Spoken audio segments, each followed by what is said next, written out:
Bienvenidos a Bonita Radio. Esto no es un cuento, esta es la verdad. En breves segundos la periodista Carmen Enita Acevedo estará con ustedes. Bonita Radio está disponible en Facebook, Instagram, X, Spotify, YouTube, iVoox y iTunes. Agradecemos a nuestros auspiciadores. Vega Coop, de tu lado siempre. Nuestras transmisiones son viables también gracias al apoyo de ustedes. Pueden enviar sus donativos accediendo a bonitaradio.net. Allí podrán realizar su aportación a través de PayPal o tarjetas de crédito. También pueden acceder a ATH Móvil Negocios y realizar un donativo a Bonita Radio o a Periodismo 21. Pueden enviar un cheque o giro postal a PMB número 284, P.O. Box 194000, San Juan, Puerto Rico 00919-4000. Bonita Radio, esto no es un cuento, esta es la verdad. Con ustedes, la periodista Carmen Enita Acevedo, en directo desde el estudio Roberto el Indio Acevedo.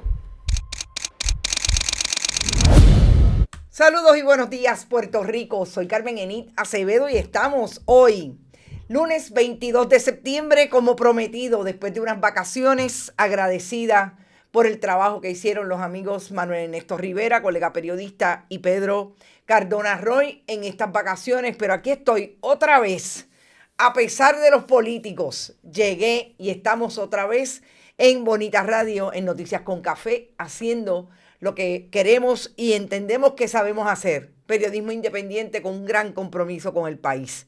En estos momentos en que se dilucida precisamente la censura más abismal, más emblemática y terrible en Estados Unidos y que amenaza también a Puerto Rico con las actitudes de un gobierno del Partido Nuevo Progresista que sabemos que responde a las políticas de Donald Trump. Vamos a hablar en esta mañana de algunos temas que han ocurrido la semana pasada y que no quiero dejar fuera, aunque sea brevemente, porque sé que los colegas, sobre todo el colega periodista, hizo entrevistas relacionadas a lo que pasó en Esencia con el Departamento de Recursos Naturales, y también Pedro Cardona Roy, desde su experiencia como planificador, trajo información de lo que supone que el departamento haya dicho que hay que cambiar el proyecto y hay que ajustarlo a normas precisamente que habían sido identificadas por los científicos y las comunidades en Cabo Rojo, porque impactan gravemente, tal y como está diseñado ese proyecto, el área de los pozos en Cabo Rojo. Brevemente sobre eso. También no nos vamos a olvidar de Gaza. Me parece que es un momento importante. Aparentemente la presión que están sintiendo los líderes y las administraciones gubernamentales en países como Inglaterra, Portugal y otros países europeos y también de otros continentes como es Australia, está haciendo la posibilidad o abriendo la posibilidad de que haya un acuerdo o una estrategia internacional de apoyo a Gaza y de reconocimiento al Estado palestino. Así que es súper importante que hablemos de eso. Definitivamente tenemos que hablar del concierto 31 de la residencia de Bad Bunny. Algunos elementos que quiero destacar a base de no solamente lo que lo vi completo, sino también los comentarios y los planteamientos que hicieron algunos incluso colegas periodistas relacionados con el concierto. Una posición también importante porque creo que Bad Bunny dejó mudo al Partido Nuevo Progresista. No hay manera de contestar lo que hizo Bad Bunny en 31 conciertos. Y definitivamente, en términos de la gobernación, lo que está haciendo para mí el tema más neurálgico para la administración de Jennifer González Colón en solamente 9 meses de existencia es el tema de los contratos de tecnología, los contratos del gobierno de Puerto Rico, que en el caso de PRITS suponen $2.200 millones anuales, precisamente para repartirlo en tecnología a través de todas las agencias. Y creo que sigue siendo Politank y Francisco Domenech la píldora venenosa de cualquier tema relacionado con las contrataciones. cómo la gobernadora contesta, incluso atacando a la contralora Yasmín Valdivieso, y sobre todo el asunto de que Tomás Rivera Schatz dice que no es cierto lo que la gobernadora dice en términos de que él fue el que pidió retiro de nombramientos de esa agencia pública. Todo eso vamos a hablar. Quizás brevemente le quiero agradecer también a todos ustedes que estuvieron muy pendientes a Bonita Radio, independientemente que no estuviéramos acá, porque yo sé que a veces es difícil que nos vayamos y dejemos un espacio, pero es necesario. Créanme que me complace mucho el trabajo que hacen personas como Pedro Cardona Roy y Manuel Ernesto Rivera, que pueda ser Bonita Radio una fuente de repetición de información importante para el país que en otros lugares no necesariamente se hacen desde la amplitud que lo hacemos acá, y espacio también para otros colegas poner su voz. Así que le agradezco mucho que hayan estado pendientes, le agradezco sobre todo, les gusta el mensaje a Norma de mi camiseta, me encanta, y le agradezco también a ustedes que hayan estado pendiente a mis vacaciones y pendiente a los mensajes que quería compartir con ustedes porque es algo que me gusta socializar cuando salgo de vacaciones. Tuve una experiencia maravillosa en Islandia, siempre la experiencia en España con amigos conocidos y personas que tenemos allí que podemos ir a compartir con ellos es increíblemente buena, pero el asunto en Islandia fue del más allá. Agradezco también a la gran amiga Guni, que nos dio un espacio para conocer a la primera ministra, breve, pero creo que la pregunta fue puntual. La periodista no podía quedarse sin hacer una pregunta. Además es fascinante lo que está pasando en Islandia con una mujer primera ministra que tiene bien claro lo que es el populismo y atender realmente las necesidades del país. Les voy a dar solamente una línea para pasar a los temas de hoy. Y es que cuando fuimos a ver a la primera ministra, estaba frente a su oficina, una penitenciaría, antigua penitenciaría que está convertida en la oficina de la primera ministra, un edificio antiguo que de hecho ahora va a tener unas renovaciones. Vimos un carro siempre que pasábamos por ese lugar.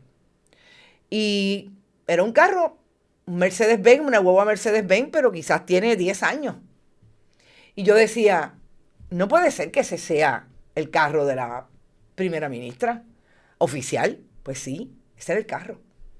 Entonces lo recordé siempre, obviamente tenía que traer a Puerto Rico, con lo último que me fui de noticia relacionado al carro, a la guagua que se compró la procuradora de las mujeres.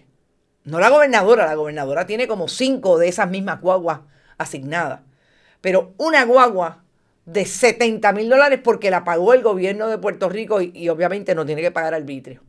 Así es que recordé eso y me pareció importante establecérselo. Lo que son las diferencias en dónde se pone el hincapié cuando uno llega a un puesto, en este caso primera ministra, gobernadora, procuradora de las mujeres. Siempre les digo y les agradezco que lo hagan, que compartan con nosotras lo que puedan. Está terminándose el mes. Necesitamos en estos 8 días poner a correr esos números y agradecida de que puedan donar y saben que lo pueden hacer por aquí a través de este chat. José Jiménez está por ahí, Edwin Rivera, Norberto Cancel, Tito Crespo, Gillo Ramírez, Florence Ramos, gracias Florence, siempre desde Yauco. Por ahí está María Colón, está Gloria Ramos, Julia, Hilda Rodríguez, Malungo Viera, Milagro Fontán, Carmen Dávila, Irving Maldonado, José Jiménez, Lourdes Ríos, Rafael Sayas, Irmita Vivaldi, Bodrogo, Vivian López, Olga Inés, Ulises Ocasio, ya rayo, llegó todo el mundo. Orville, siempre por ahí, Domingo Delgado, Nicoraza, Iber Grajales, Víctor López, Marcha Santiago, Milagro Fontán, Amanda Cordero, todo el mundo. Siéntanse como en casa, Ananisma Guerra, Nicolás, Ángel Torres Bonano. Hace rato que tú no estabas por aquí. Qué bueno que estás por ahí. Contundente denuncia de los pleneros de la cresta.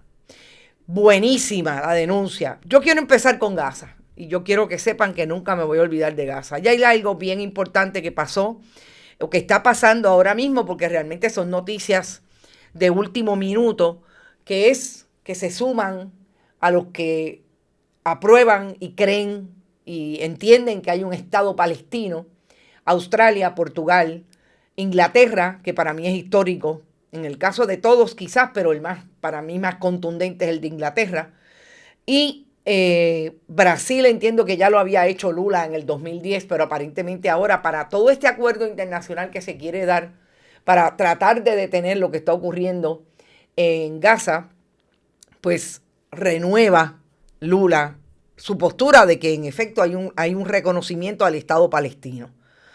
Yo quiero que ustedes vean, porque no le voy a poner el audio, estas fueron las palabras del ministro de Finanzas de Israel sobre lo confronta un periodista que también se ríe tanto como él en relación a la información que circula de que hay un plan económico de desarrollo para la franja de Gaza cuando Israel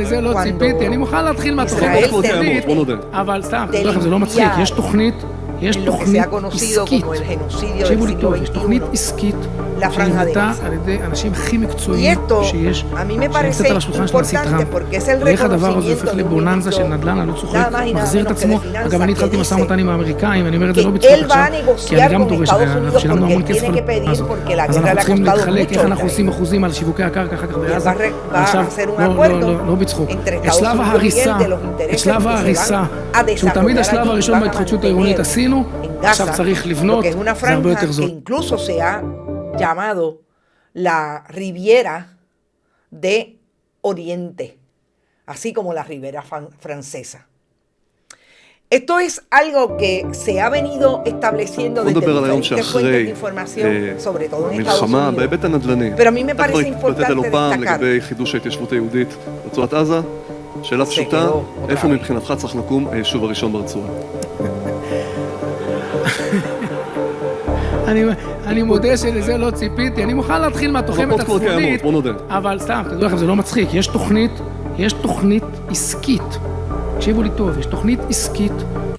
A ver si ahora me escuchan a mí solamente. Miren que le di todo el tiempo para que bajara el audio, pero no. Gracias por eso, se escucha el audio. Molesta, dice Eda Palmer. Lo sé, Eda, ya está por ahí y agradecida de... ¿Se oye el audio del video? Ya, Eugenia, gracias por eso. Perdonen, pero pues, obviamente, aparentemente llegué fuera de base y por más que le di, no hubo break. Y alguien me envió un mensaje de texto. Ok, para mí lo más importante de este mensaje del ministro de Finanzas de Israel es el asunto de que reconoce lo que ya el periodismo había traído desde el punto de vista de fuentes de información y con algunas imágenes que el propio Donald Trump había querido subir con inteligencia artificial, que proponían un proyecto tipo Riviera Francesa en la Franja de Gaza. No solamente dice que esa comercialización es necesaria porque lo que se destruye hay que volverlo a construir. Es que plantea que Israel estaría negociando con Estados Unidos porque esa guerra le costó demasiado o le está costando demasiado a Israel.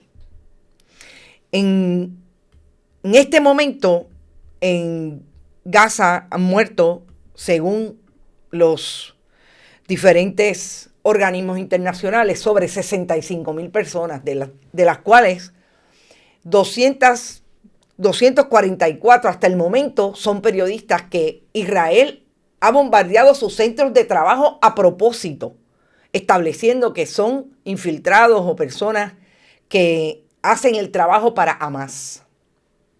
Y yo creo que es importante establecer que en este momento la mirada de los países que están sumándose a reconocer el Estado palestino, yo no dudo que sea precisamente por la presión que están sintiendo de la gente que vive en sus países. Y esta es una realidad. Siempre ha sido una realidad porque, por ejemplo, Inglaterra es un estado que lo hemos visto siempre muy a la derecha y muy favoreciendo las políticas de Estados Unidos con relación al Estado palestino y al Estado de Israel que creó la política exterior de Estados Unidos. Y a mí me parece que es súper importante decir que esto no acaba. Que en este momento, por ejemplo, nosotros estemos viendo que la flotilla que salió, la flotilla Sumud que salió de Barcelona, el gobierno de Israel ha intentado que no llegue hasta Gaza y hasta el momento parecería que sí que va a poder llegar con sobre todo la comida y todos los recursos médicos que tiene para tratar de ayudar a un pueblo que incluso la ayuda humanitaria está siendo bloqueada por el gobierno de Israel. No voy a olvidar a Gaza. Voy a hablar de Gaza cada vez que encuentre un momento porque me parece que es súper importante seguir estableciendo lo que está pasando en Gaza con relación al Estado de Israel. Vamos a Bad Bunny. Lo primero que tengo que decir que me llamó profundamente la atención de el concierto de Bad Bunny, tengo que decir que el reggaetón, desde el punto de vista de ese espacio amplio que le dieron, fue esta imagen que produjo el reggaetón. Ese reggaetón que, como sabemos, es parte de los cimientos de Bad Bunny como artista, que es un género urbano que se desarrolló en Puerto Rico a partir de las comunidades más marginadas, como son, entre otras, las comunidades pobres en las zonas urbanas y los residenciales públicos. Este fue el mensaje de Ñengo Flow. Ñengo Flow, que es uno de los proponentes de ese reggaetón, y de ese reggaetón diríamos que lo podemos llamar más clásico de las primeras etapas del reggaetón. Y esos 4.645 personas que murieron en medio del huracán María, que la administración de Ricardo Rosselló Nevares y Jennifer González como comisionada residente trataron de ocultar desde el día 1. Que no fue hasta que las universidades de Harvard y Yale en Estados Unidos hicieron un análisis de lo que había ocurrido, que se pudo establecer que ese es el número aproximado, pero que pueden haber sido más. No supiéramos a 8 años del huracán María que esas fueron las personas que murieron y fue el resultado de mucha incapacidad y negligencia del gobierno de Puerto Rico. Cuando yo digo que me parece una imagen poderosa en la vestimenta de Ñengo Flow, lo digo porque aquí hay una mayor crítica y todo lo que he leído del asunto del último concierto de Bad Bunny es esa crítica lapidaria a las expresiones y el tiempo que duró ese reggaetón clásico, ese reggaetón que tiene muchas muestras de sexualidad desde su lírica, también desde la expresión del baile, el perreo, etc. Y fue el reggaetón el que trajo a 8 años de María, porque el sábado, el día del concierto, se cumplieron 8 años de aquel momento difícil que todavía arrastramos en Puerto Rico, que fue el azote del huracán María. Me parece que Ñengo Flow se lo dijo al mundo, no solamente a Puerto Rico, porque lo que también es importante de este concierto es que fue la transmisión a través de una multinacional como es Amazon, en esa aplicación que se conoce como Amazon Music, y fue la reproducción de ese live, ese en vivo, que se estima en por lo menos entre una plataforma Twitch y la propia Amazon Music, en sobre 11.5 millones de personas en el mundo que estuvieron activos, que es la transmisión en vivo de un artista más vista en Amazon Music hasta la fecha, que rompió todos los récords de audiencias anteriores y marcando un momento histórico tanto para el servicio de streaming como para la música latina. en el mundo entero a través de Amazon. Y estas son palabras de Amazon, que las reprodujo en su cuenta de redes sociales. Si esto no es importante, pues yo realmente creo que lo mezquino en el discurso político en Puerto Rico no le da la oportunidad al Partido Nuevo Progresista, que es el partido de gobierno, a los gobernantes, a los líderes de ese partido, hoy funcionarios electos, de decirle al país lo que es realmente importante de este tipo de proyecto cultural. Y en medio de mis vacaciones tuve que salir a traer algo que me parece que es importante que contextualicemos con relación precisamente a lo que supone la internacionalización de Puerto Rico a través de un proyecto cultural como el de Bad Bunny. Y es precisamente lo que hizo en el año 2014-2015, administración de Alejandro García Padilla, una comisión que designó el entonces gobernador para que hiciera un análisis de lo que debía ocurrir con el proyecto cultural puertorriqueño y cómo se debía organizar lo que estaba desperdigado en diferentes agencias, como el Instituto de Cultura, por ejemplo. Lo que no había sido reconocido incluso por el gobierno a través de las administraciones del Instituto de Cultura pasadas, como por ejemplo precisamente lo que es traer el proyecto cultural musical como un mecanismo de desarrollo económico para Puerto Rico. Eso el Partido Nuevo Progresista no lo puede ver, porque le mata su posibilidad de siempre plegarse a quien supuestamente es el que va a hacer de Puerto Rico algo grande, que es el Estado, el país que lo mantiene como colonia. Y por eso le niegan la posibilidad a que la gente sepa de su historia, a que haya una educación histórica profunda sobre la identidad puertorriqueña y de dónde viene, y desarrollar ese proyecto de que la cultura sea un proyecto de desarrollo económico, porque le da la posibilidad al país de seguirse afincando en lo que verdaderamente somos, puertorriqueños. Y eso es lo que logra Bad Bunny, y lo hemos hablado en otros momentos, pero me parece que traer lo de la Comisión Cultural, conocida como Codeco, es súper importante en este esfuerzo. Yo no lo trabajé como periodista. En ese momento yo estaba bajo contrato precisamente de ese esfuerzo. Trabajé con ellos un tiempo y fue excelente experiencia. ¿Quiénes estuvieron allí? El padre Arnaldo Darío Carrero, que ya no está entre los vivos. Lilia Planel, increíblemente, tampoco está entre nosotros.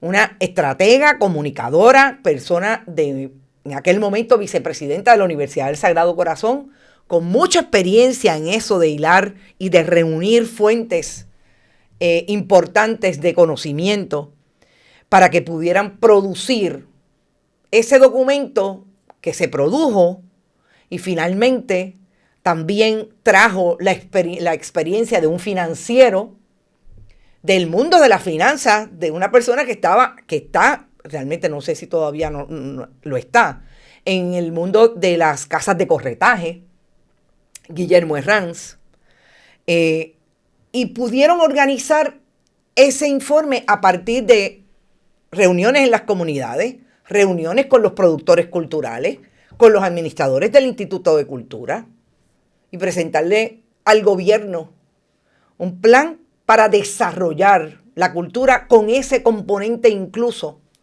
de industrias creativas y de impacto al desarrollo económico. ¿Saben qué pasó? Que el Partido Nuevo Progresista lo engavetó cuando llegó Ricardo Rosselló Nevares. Y nunca más se hizo nada. ¿Pero qué quiere hacer ahora Tomás Rivera Chats? Cerrar el Instituto de Cultura. Devolverlo, perdón, no es devolverlo, eso es PRITS, dejarlo como una oficina, en la Oficina de Desarrollo Económico, en el secretariado, en el Departamento de Desarrollo Económico, porque lo que quieren es suprimir el intento de que este país tenga un proyecto cultural potente. Por eso les duele tanto Bad Bunny, por eso les duele imágenes como esta, que lo que pasaba en Colorado este fin de semana, propiamente el pasado sábado, fue precisamente que se reunieron los puertorriqueños y los que no lo eran a ver el concierto de Bad Bunny. Porque yo quiero que ustedes sepan que, hablando de Islandia, cuando yo llegué a Islandia, una persona me cantó las canciones de Bad Bunny. En español, sí. Debí tirar más fotos, sobre todo. O sea, es a ese nivel el impacto que ha tenido. Y volviendo entonces a ese tiempo en que ha habido mucha crítica de que duró demasiado el asunto del reggaetón en el concierto del sábado. Miren, si Amazon va a hacer un live, un en vivo sobre un proyecto de Bad Bunny, no solamente Bad Bunny ni Amazon, todo el que esté alrededor de la industria musical le va a sacar partido a algo que es increíblemente cierto. Si de Puerto Rico salió el reggaetón, usted pregúntele a Ñengo Flow, pregúntele a Joel y Randy, que también estaban allí. ¿Dónde se presentan todavía? En muchos países latinoamericanos y en otros países del mundo entero. Porque esto fue una explosión que mucha gente todavía no se le explica. Así que si va a haber una propuesta mercantil detrás de esto, va a ser extender lo que me va a dar la posibilidad de que en todos los países donde yo voy a estar representando ese concierto, definitivamente tengo que exponer un poco de más tiempo. ¿Por qué no?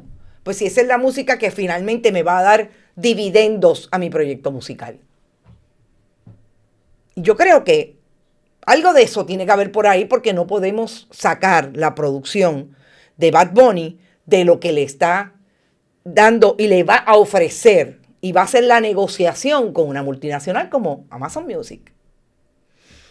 Que hay una crítica que siempre se trae con relación al reggaetón, es el asunto de lo explícito, del perreo, etcétera, que se dio allí. Pues tampoco dudo de que sea de esa manera. Porque vuelvo y repito, es que usted va a cualquier país del mundo, se los digo que acabo de llegar de Islandia. Una isla de 404,000 personas. Y allí la gente estaba hablando de Bad Bunny y del perreo. Y se movían o se intentaban mover porque lo viven de otra manera. Así que me parece que esas son algunas de las pinceladas que quería dejar sobre este concierto.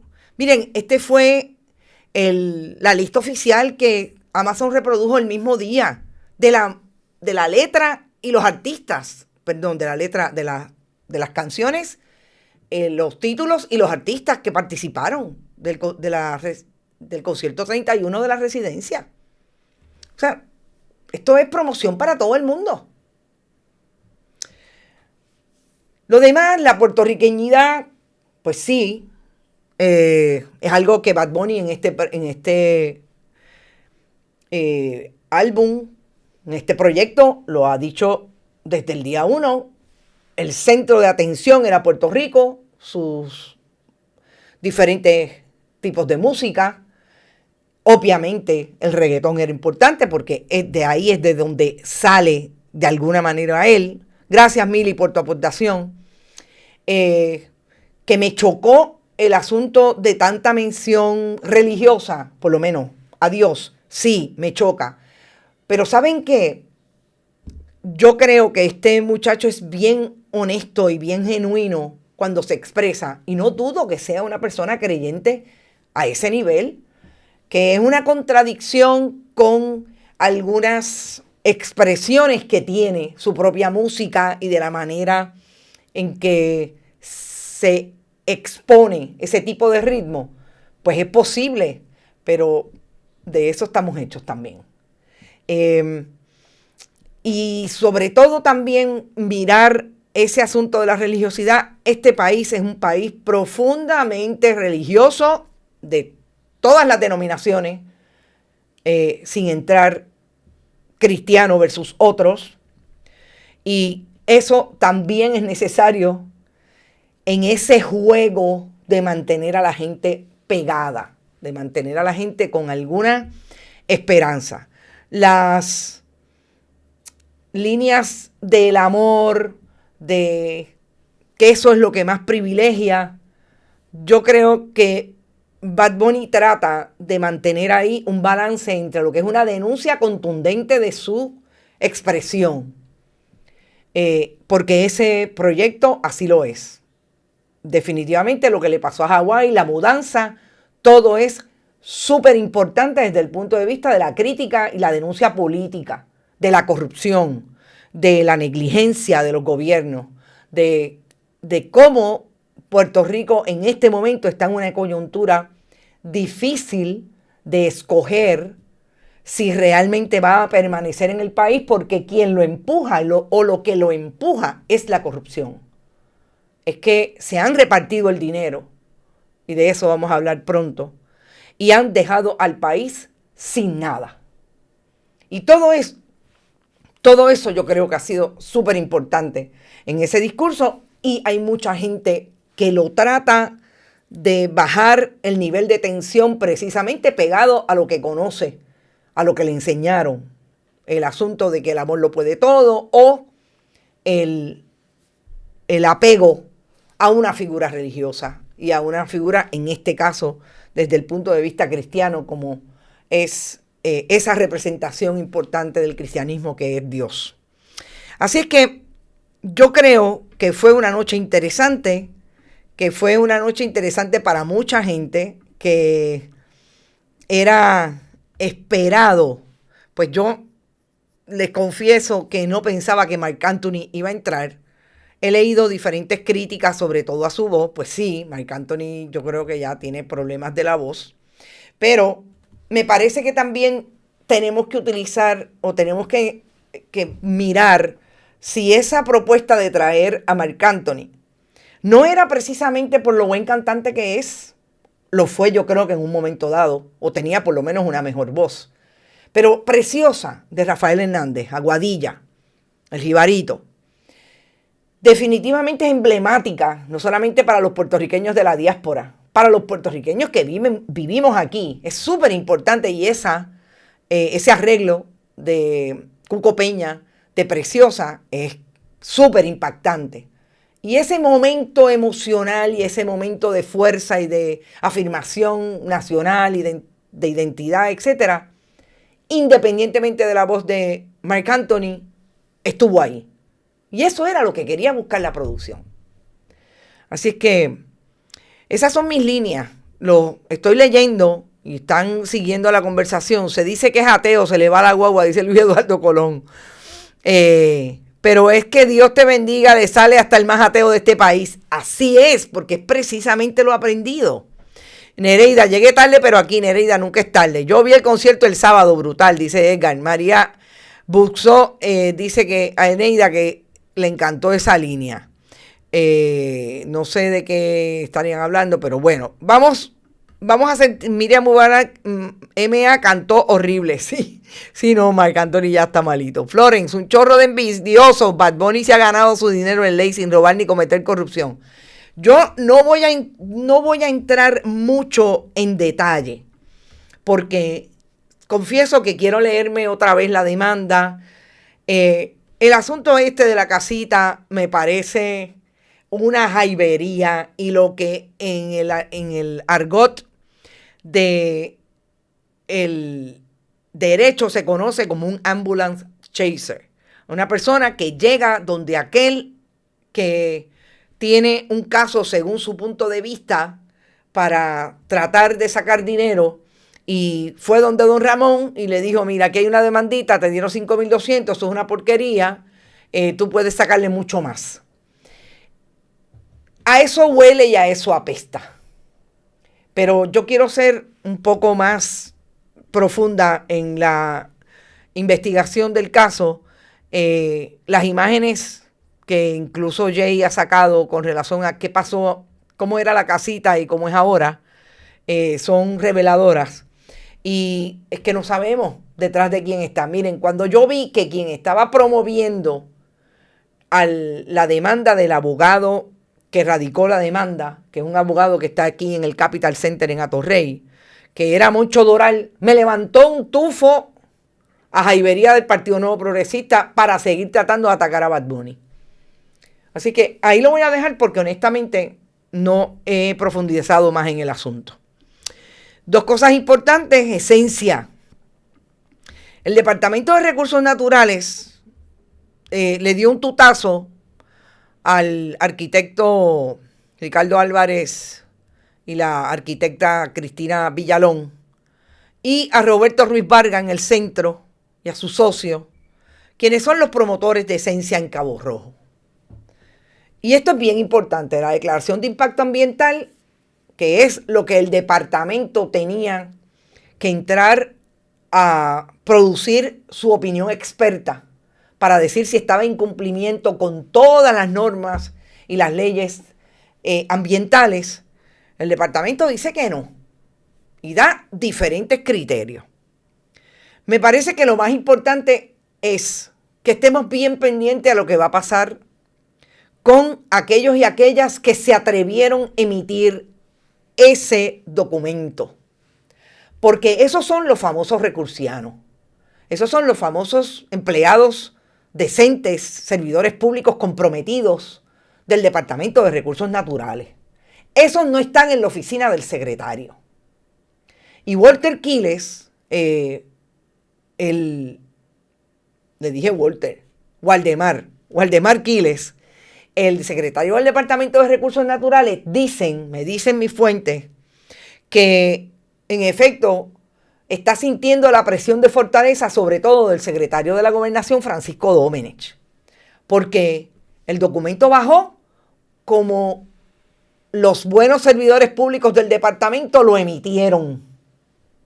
No tuvo tiempo de interceptarlo y de pedir cambio. Y no olvidemos que todavía, porque todavía está allí, el director de los examinadores es ese candidato a juez que fue el que ayudó a la gobernadora y a Waldemar Quiles a producir una orden administrativa en favor de los caseteros de La Parguera. Así que todo puede pasar y hay que estar bien pendientes. Yo creo que la victoria en relación a lo que hizo el departamento y esos servidores públicos con relación a esa DIA, la logró y la lograron las comunidades de Cabo Rojo. Y sé que hubo entrevistas aquí de parte del compañero Manuel Ernesto Rivera con representantes, el abogado y líderes comunitarios de allí, de Cabo Rojo, que estuvieron desde el día 1 atendiendo todo lo que está ocurriendo con relación a ese proyecto. Así que hay que estar bien vigilantes porque, como dice Gabo Ramos, a quien debo la producción de esa entrevista que la voy a reproducir en estos días, esto apenas comienza. Porque el departamento le dijo, tienen que ajustar el diseño. Claro, ellos no lo quisieran ajustar, pero hay que ver lo que va a tratar de hacer y subsanar, porque ya lo dijo Waldemar Quiles, el secretario del Departamento de Recursos Naturales. Otra decisión que me pareció súper importante, y esta es de un tribunal, aquí no puede hacer mucho ni la gobernadora, ni los jefes legislativos, como Johnny Méndez, entre otros, y Tomás Rivera Chats, es la de Punta Bandera. El Tribunal de Apelaciones determinó que es ilegal desde el inicio, ab initio, el deslinde de Punta Bandera. Y aquí hay algo que no podemos dejar fuera con relación a esta decisión cuando se establece que no cumple ese deslinde con la reglamentación precisamente y todos los requisitos que provee la ley de procedimiento administrativo uniforme. Y es el hecho de que Jennifer González, cuando era comisionada residente, no olvidemos que fue comisionada residente que intervino para que se le diera el deslinde a Azure Development. que intervino para que el cuerpo de ingenieros terminara su evaluación para que se le pudiera dar el deslinde, porque esto iba a provocar desarrollo económico para el área este de Puerto Rico.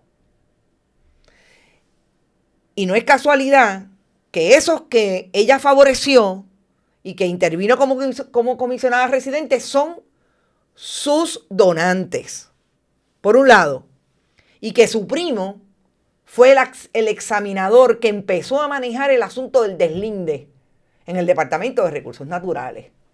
Estas cosas hay que recordarlas, porque si no lo recordamos ahora, va a pasar con ficha. ¿Y qué está pasando hoy en el caso del desarrollo en el área este? Que Carlos Johnny Méndez, el presidente de la Cámara de Representantes, radicó o va a radicar un proyecto para que se pueda construir y se elimine la protección que tiene la reserva del Corredor Ecológico del Noreste. Y en este momento esa es otra lucha ambiental que hay que dar. No lo olvidemos, por favor. Y la gobernadora ha estado siempre del lado de los desarrolladores. La última línea, vamos a Pritz, pero antes de ir a Pritz, yo quiero ir a algo que me parece que vi ayer que es importante en el contexto de donde estamos con relación a la censura. Y ya hemos visto y ya hemos publicado lo que está pasando en Estados Unidos con los comentaristas desde el humor, los que producen sátira, como Jimmy Kimmel y Colbert, que le han cancelado los programas por la crítica que le hacen al presidente Donald Trump. Y ha sido por presiones de Donald Trump y de la FCC, que nada más y nada menos la dirige la persona que le hizo ese programa de la FCC y en lo que se debe convertir ese mecanismo federal, ese organismo federal dentro del gobierno federal en Estados Unidos.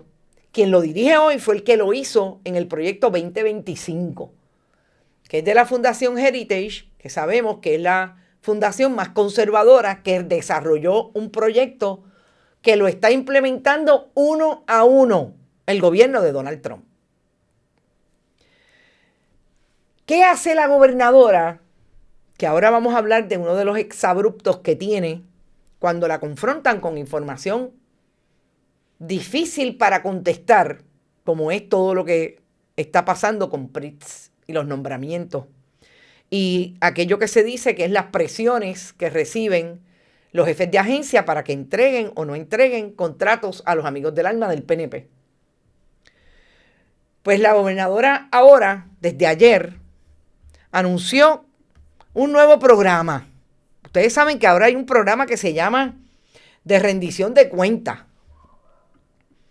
Lunes y jueves. De hecho, una conferencia de prensa hoy hay, porque me enviaron la solicitud.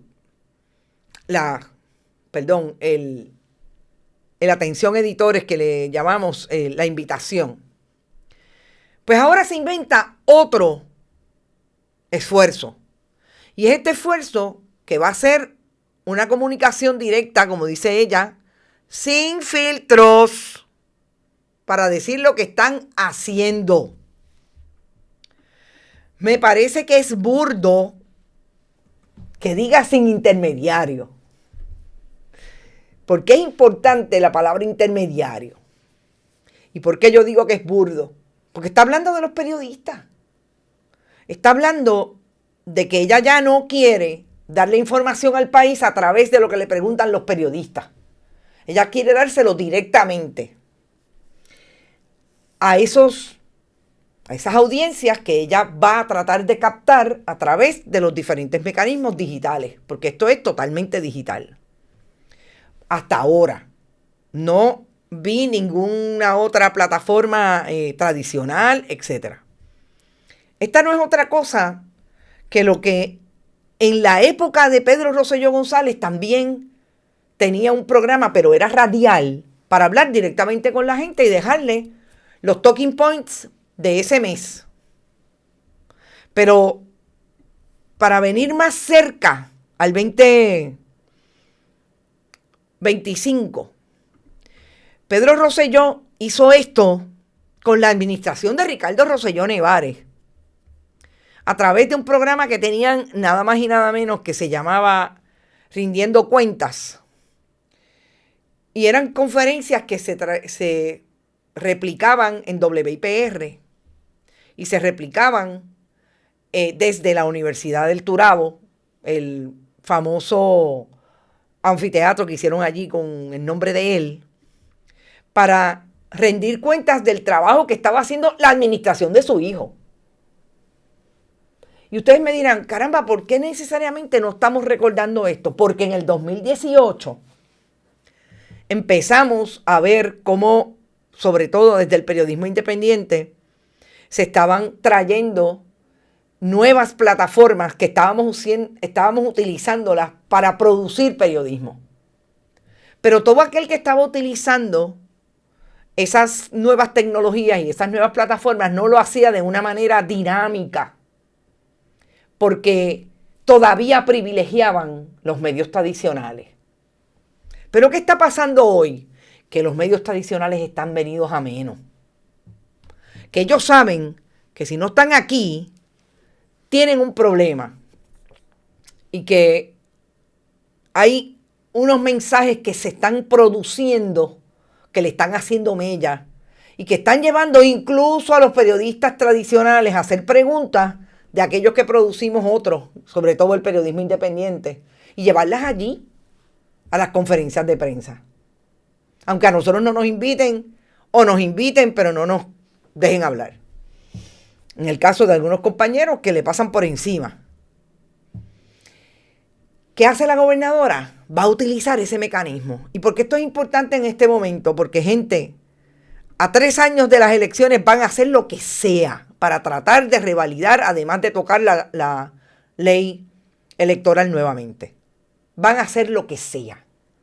Y van a buscar mecanismos que ahora le pueden resultar, porque van a tener penetración y van a utilizar los talking points de lo que los periodistas necesariamente no tienen que preguntar, porque es más importante decirle al país cómo se están robando $2,000 millones en contratos para los amigos del alma, que las 4 casas que dice la gobernadora que entregó, que le dieron títulos a la gente, cuando finalmente las casas no tienen ni agua ni luz, pero nadie lo dice. Ahí es donde estamos hoy. Y yo creo que la presión la están sintiendo y fuerte. Y yo creo que eso nos lleva al último tema. Y yo les tengo que poner, y voy a ser bien cuidadosa de que el audio no se pegue, lo prometo.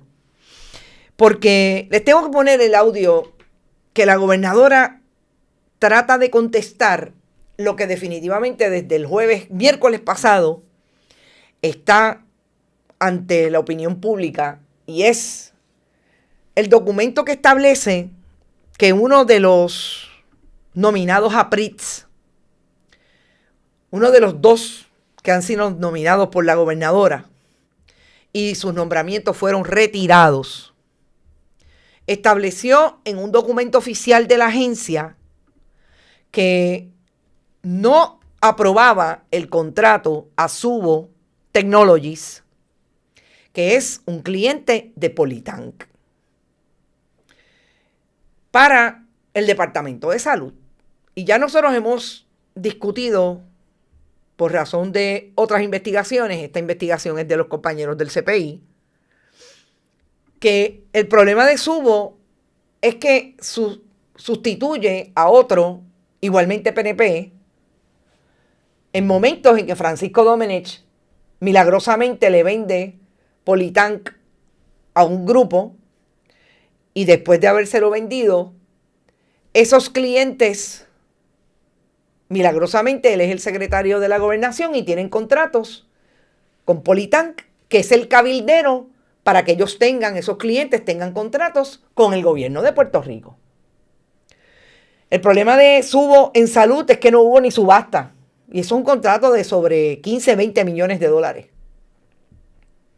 Porque es un contrato a contingencia. Va a cobrar por todas las transacciones que haga. y maneja las licencias y todo lo que se corre a través del portal de permisos y licencias en el Departamento de Salud. Lo que es claro en este evento, por ejemplo, desde el 13 de marzo, que el secretario le pidió a Pritz que le apruebe el contrato de tecnología de Subo.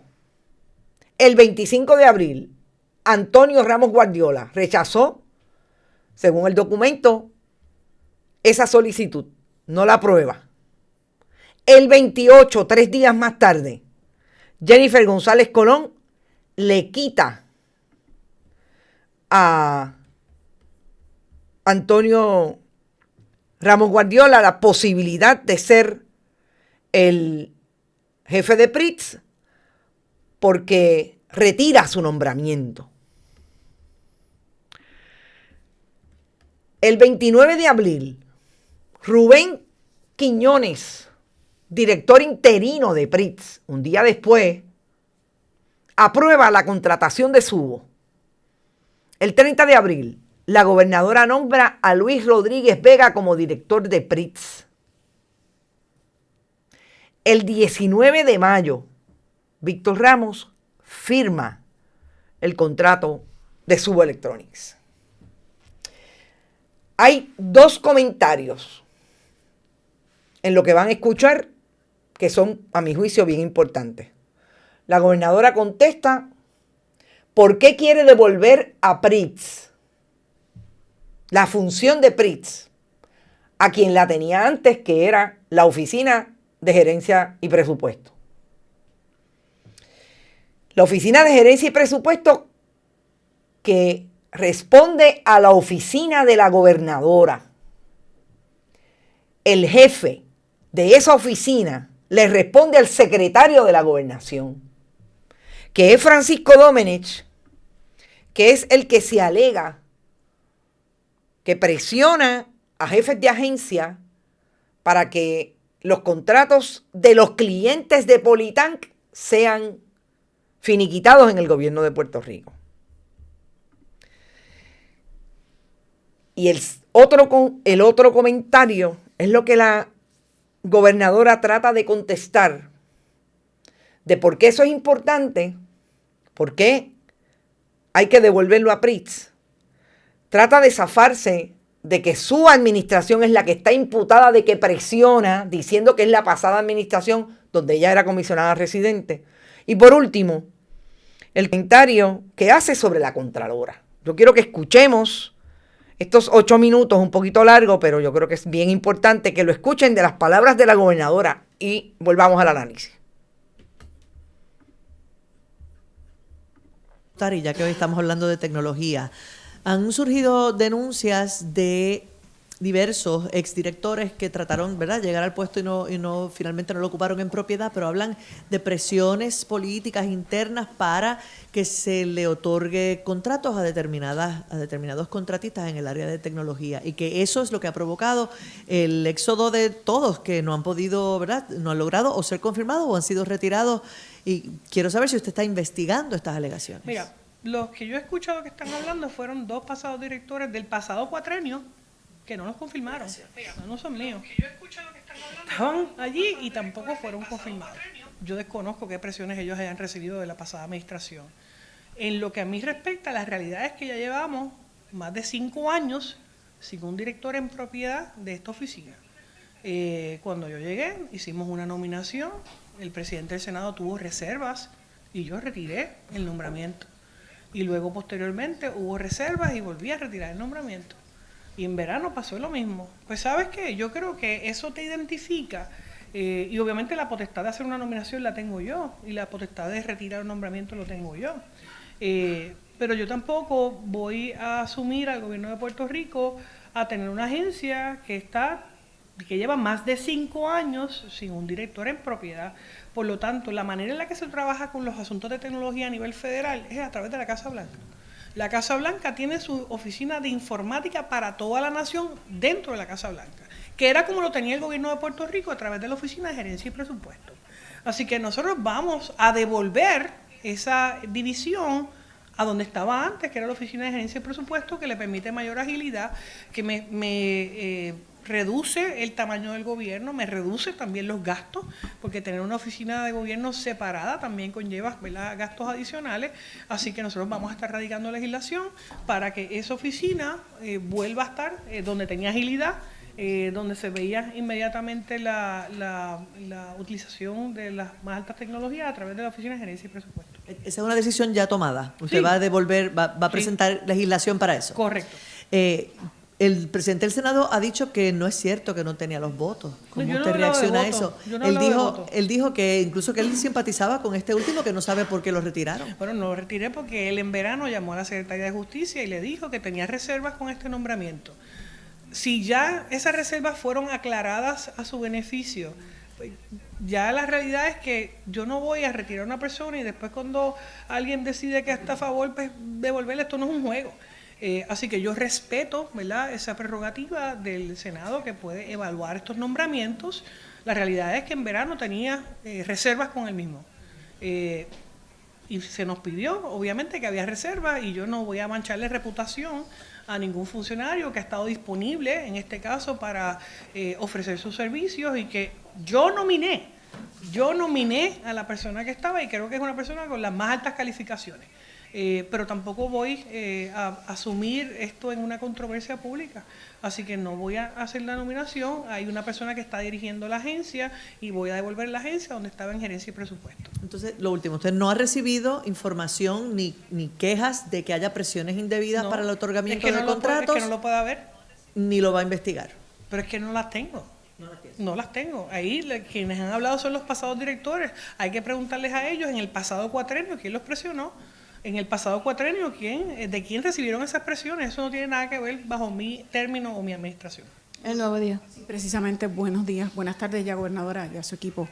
Precisamente de manera puntual, lo que ha trascendido es que fue bajo la pasada administración y también bajo esta administración, comenzando desde Antonio Ramos Guardiola, que fue el primero que fue nominado bajo su administración. O sea que también le impactan a esta administración. No, eso no es correcto, aquí no ha habido ninguna presión de nada. Si nosotros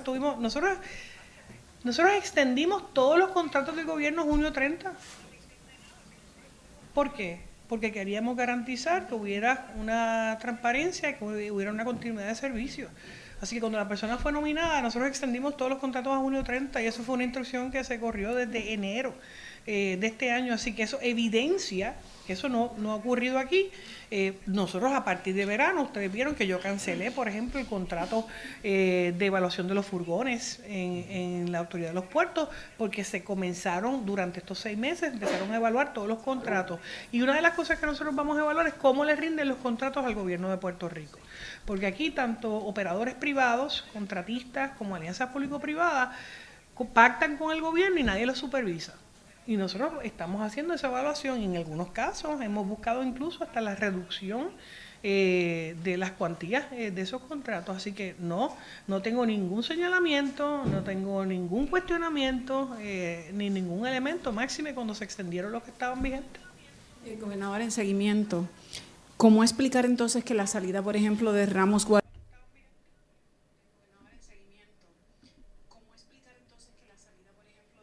se dé y 3 días después surge la aprobación del contrato ASUBO por parte de PRIS que se alega era la ficha de tranque? Yo desconozco, porque ¿ficha de tranque de quién? Para que fuese confirmado y que eso fue lo que provocó su salida. Pues entonces estamos hablando no del Ejecutivo, sino de que fuera confirmado. Estamos hablando entonces del Legislativo. No, pero básicamente que esa era la ficha de tranque para que él pudiese ocupar la posición en propiedad. No, porque y se retiró su nombramiento. Sí, fue nominado por mí. O sea, ficha de tranque de quién. Yo estoy haciendo nominaciones de empleados. Y si quien pone el reparo es quien va a confirmar. No soy yo. En el asunto de ubicar nuevamente a PRIX en OGP, una de las voces principales que ha rechazado esa posibilidad es la Contralora. Y ha mencionado que sería un retroceso que si es por cuestión de no conseguir un director no debe ser esa, reconoce que es su prerrogativa, pero le indica que sería lo mejor dejarlo tal como está por autonomía, por el hecho de que tendría independencia para seguir fiscalizando y que volverlo a OGP sería un retroceso como sucedió con la Oficina de Asuntos Municipales, que ya no existe, sino que existe una oficina en OGP. La política pública no la dicta la Contralora, ¿verdad? La dicta el pueblo de Puerto Rico, y en el plan de gobierno nosotros hablamos de un gobierno más ágil y de un gobierno más pequeño. Así que si la Contralora quiere correr, ¿verdad?, para senadora, representante, establecer política pública, pues puede así hacerlo. Sin embargo, no es quien dictamina esa política pública, y ya nosotros hemos hablado de, bajo este término, mientras yo sea gobernadora, cómo lo vamos a hacer, y eso será un proyecto de ley que se radicará y la legislatura lo evaluará, no lo evalúa la Contralora, a quien estoy buscando sustituir, ¿verdad? Así que yo creo que uno tiene que tomar las acciones y opinar sobre los temas que le competen. La información que ha trascendido sobre supuestas irregularidades con esa compañía en el manejo que ha dado en proyectos no solo del de salud, las interrogantes que se han levantado, por ejemplo, en el que no dio un módulo por el que se le pagó en ASG, en recursos naturales, que haya sido contratado desde el 2019 y aún no ha dado el servicio. ¿Hay querella sobre eso? ¿Perdón? ¿Hay querella sobre eso? No, pero el secretario de Recursos Naturales sí los reconoce. No, pero que reconozca, y otra cosa es que lo mande a investigar. Usted plantea que debe haber una querella. Claro. Por lo tanto, a mí me es indiferente qué compañía va a dar ese servicio. Por lo tanto, si hay un jefe de agencia que tenga problemas, pues puede inmediatamente decir cancelarlo. Bueno, yo creo que es bastante claro. Primero, que la gobernadora quiere negar lo que dice Tomás Rivera Schatz, que no es cierto que él tuvo reparo. Porque lo menos que dijo Tomás Rivera Schatz en 2 publicaciones en sus redes sociales fue, primero, que al Senado no le temblaba el pulso, cosa que ya mismo vamos a discutir en términos de lo que sí podría hacer el Senado de Puerto Rico bajo la administración de Tomás Rivera Schatz con este tema. Pero en un posterior anuncio o publicación, Tomás Rivera Schatz le dice a la gobernadora y le pide a las administraciones del Departamento de Justicia y del FBI que investigue y que haga una entrevista a cada uno de aquellos que fueron nominados a PRITZ para ver quiénes son los que presionan. Si son los activos, los socios activos de Politank, los pasivos, en representación de sus clientes presentes, pasados y futuros, o alguna intervención de la Fortaleza o de la Asamblea Legislativa. Para cualquiera que tenga esa información debe acudir a las autoridades federales. Y dice que se lo solicita a las autoridades federales. Citar e interrogar a los 3 nominados retirados de PRITZ, buscar los contratos de tecnología otorgados en PRITZ o cualquier otra agencia. Ya con eso habrá bastante claridad. Tomás Rivera Schatz le sale al paso a la gobernadora y básicamente le dice lo que mucha gente le ha dicho a la gobernadora cuando le encuentran tratando de salir de un tema difícil, que la acusan de mentir. Fíjense cómo la gobernadora trata de decirle a la periodista que ella está confundida porque el reparo lo tiene Tomás Rivera Schatz. Y ya la primera colega le había dicho a la gobernadora que Tomás Rivera Schatz dice que eso no es cierto. Que él, incluso el último candidato, simpatizaba con él. Así que, ¿quién le está diciendo la verdad al país? Pero lo más patético de ese mensaje de la gobernadora para salir del tema que la va a perseguir hasta el último día de su gobernación, que es la vinculación de Francisco Domenech como el verdadero gobernante de Puerto Rico, la persona que está designando los contratos, sobre todo si favorecen a Politank, su antigua empresa. Y es que la gobernadora se atreve a decir que la Contralora de Puerto Rico no tiene vela en este entierro. que quien implementa la política pública o quien decide la política pública del gobierno de Puerto Rico es el pueblo, gobernadora. Vamos por partes. El pueblo de Puerto Rico eligió a un gobierno. Eligió a unos representantes en el legislativo que son los que tienen que dirimir y definir la política pública que va a implementar el Ejecutivo. Así es que todo lo que se diga de que el pueblo es quien está imprimiendo esa política pública es totalmente falso. Porque sí, el pueblo tiene responsabilidad porque los eligió. Allá el pueblo, cuando tome decisiones en esta o la próxima elección. Pero definitivamente, ustedes llegaron con una política pública y usted la está implementando. Así en el caso del ambiente, así en el caso de destruir o eliminar agencias, para ponerlas en posición de que sea uno de los suyos quien tenga la posibilidad de decidir a quién se le dan los contratos. Francisco Domenech es lo más parecido a aquella invención de la contratología del Partido Nuevo Progresista en la administración de Pedro Rosselló Nevares, el hijo es Nevares de Pedro Rosselló en los 90 y de Álvaro Cifuentes. Ese es el engendro del Partido Nuevo Progresista en este gobierno. Y usted está haciendo todo lo posible porque eso ocurra. Que la Contralora de Puerto Rico no tiene vela en ese entierro, pero si ella es la que vela por los fondos públicos. Porque se supone que se haga todo correcto para que no hayan pérdidas, ni corrupción, ni se metan al bolsillo a la mano con los fondos del pueblo. ¿Cómo que no tiene vela en ese entierro? Pero la última mala crianza de la gobernadora es decir que está buscando sustituto para la Contralora. Qué difícil se le hace a la gobernadora conseguir a alguien que quiera trabajar en su gobierno. Porque que yo sepa, yo conozco mínimamente, profesionalmente, 10 contadores públicos autorizados que pueden ser Contralor mañana del Partido Nuevo Progresista. No estoy tan segura que vayan a hacer lo que Francisco Domenech quiera. No estoy tan segura. Quizás ese es el problema.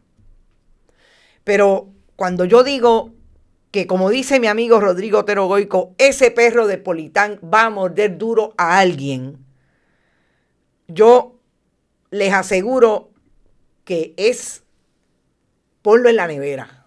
Es lo que va a pasar.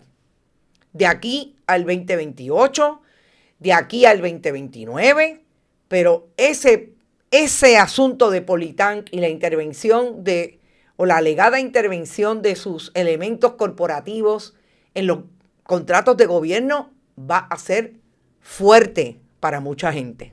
Y definitivamente salpica al Partido Nuevo Progresista y a la gobernadora en este caso. ¿Qué hizo el viernes la delegación del Senado del Partido Independentista?